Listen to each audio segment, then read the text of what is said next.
15 years ago, my life changed drastically. I open my eyes, I'm lying in a bed. It's not my bed. Everything around me is blurry and bright. The walls, the curtains, the blinding fluorescent lights. I'm not at home. And there's this constant beeping sound. I'm in a hospital bed. Wires attached to my body from every direction. How did I get here? I try to move, but I'm overwhelmed by sharp, stabbing pain. I scream, but there's no sound coming out of my mouth. My jaws are wired shut. I'm trapped inside my own body. The following days are a blur, and when I finally regain consciousness, my family and friends tell me what happened. I will never forget the next few words. You were in a helicopter crash. My heart starts beating like crazy as Shachar, my friend, continues. Your helicopter collided with another helicopter, and you were unconscious for 6 days.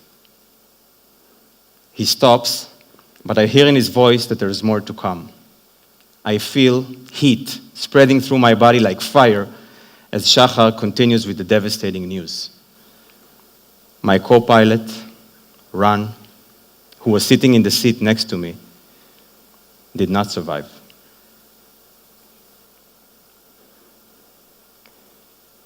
I'll take a moment to stop and say, I was in a hospital for a very long time and had more than a few hard moments. But lying there, hearing that Ran was killed in the crash, that was the hardest moment I've ever had. May his memory be a blessing. A few days later, the doctors in the hospital told me I broke both my arms. My left leg was paralyzed, my right leg was shattered.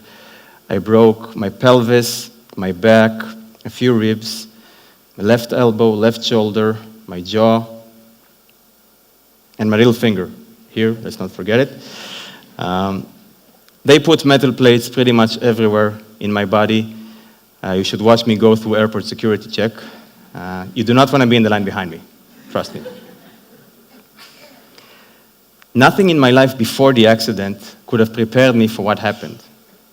I had an amazing childhood, was really active in sports, got good grades in school, joined the military, and graduated flight school as an Apache helicopter pilot. My life was on track until that fateful night on July 2006 when a regular mission ended with my helicopter crashing and falling from 6,000 feet.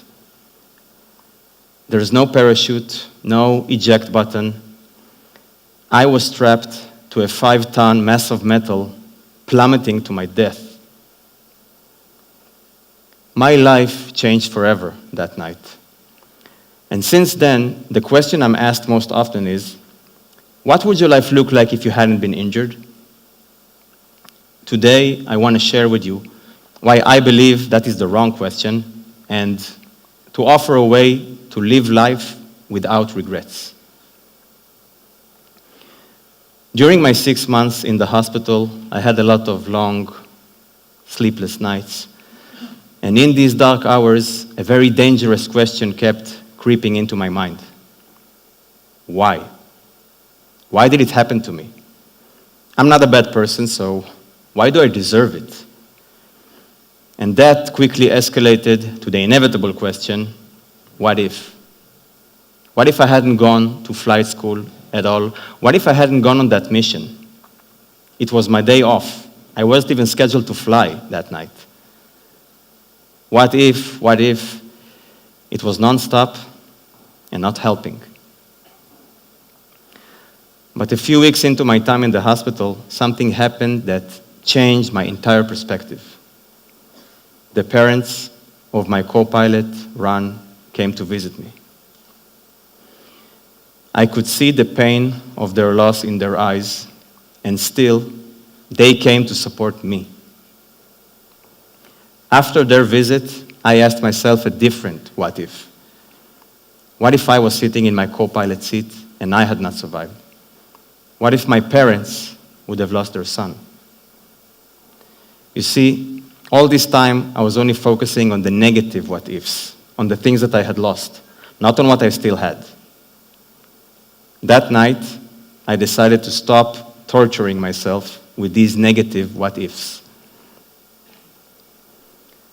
This decision helped me to let go of the past, which was really important, but I still didn't know how to deal with my new reality. I had lost the ability to walk. My jaws were wired shut. I couldn't eat. I couldn't do anything by myself. I was 24 years old. And instead of going to college or traveling to exotic places, drinking cocktails with little umbrellas, at age 24, I was learning to walk again, like a baby. Everything, every task, every basic movement was a struggle. And when you're struggling, going through hard times, you just can't afford to waste your energy on things you can't control. The only way I could deal with my new reality was to focus the little energy I had on things I could control. My left leg wasn't working, nothing I could do about it. So I had to focus on the right side, my abs, my upper body strength. It was painful. I fell a lot. But with a lot of hard work, I was able to overcome some of my limitations. It took me 2.5 years to be able to stand on my own 2 feet, bear the pain, and walk again.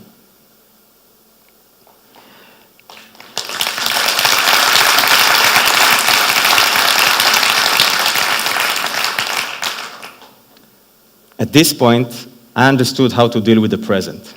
But what about the future? My life has changed so drastically, I didn't even know when or in what condition I would leave the hospital. One thing that really helped me was meeting people who experienced severe injuries or trauma and had to go through a grueling recovery process to get back to life. I'm sitting with them in the rehabilitation center. Alex lost his legs. Dan lost his eyesight. Dan was telling us he still does a lot of extreme sports. The only thing he doesn't do is skydiving. It scares his dog.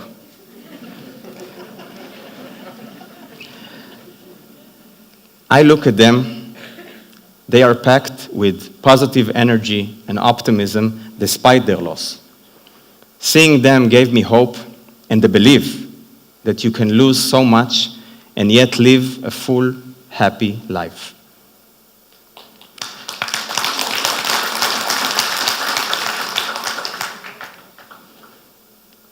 Three years after my injury, I had a dream. I was walking on the beach, feeling the warm sand on my bare feet. In my dream, I was walking with no walking aids, no walker, no crutches, no help. But I was limping.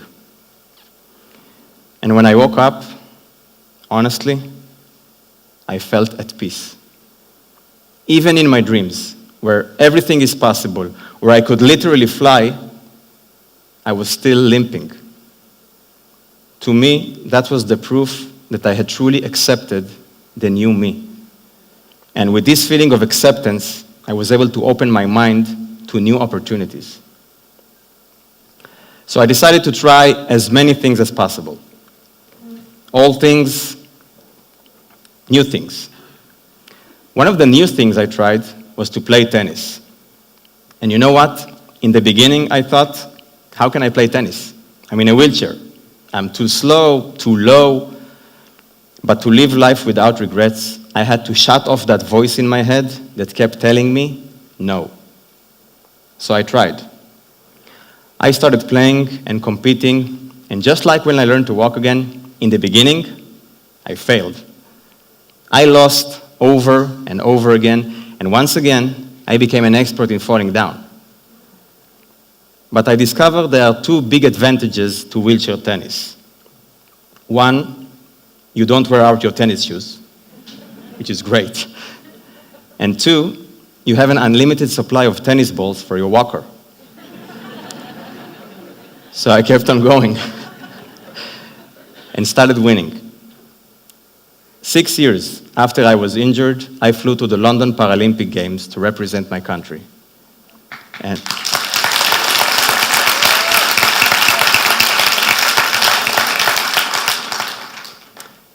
in the Olympic Village, I saw people with unthinkable disabilities, and the things they did,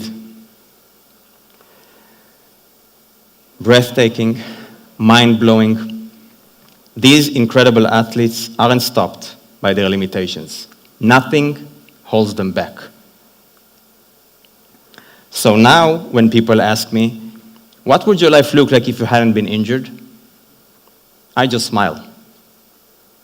Yes, that helicopter crash was a tragedy, but I didn't let myself get stuck with regrets, and that opened me to new possibilities. Noam wins gold.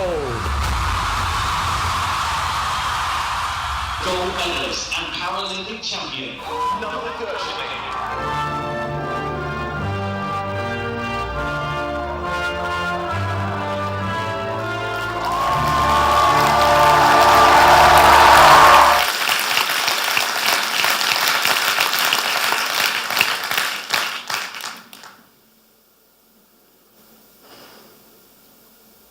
Losses are a part of our lives and a part of being alive. They are natural, inevitable. But when we embrace a life without regrets, these losses are overshadowed by the lessons they teach and the perspective they bring. So how do you live a life without regrets? Without having to do the whole helicopter crash thing. Let go of the past. Eliminate the negative what-ifs. Embrace the present. Dare to do what you never thought you could. Instead of asking, what if? Ask, what now?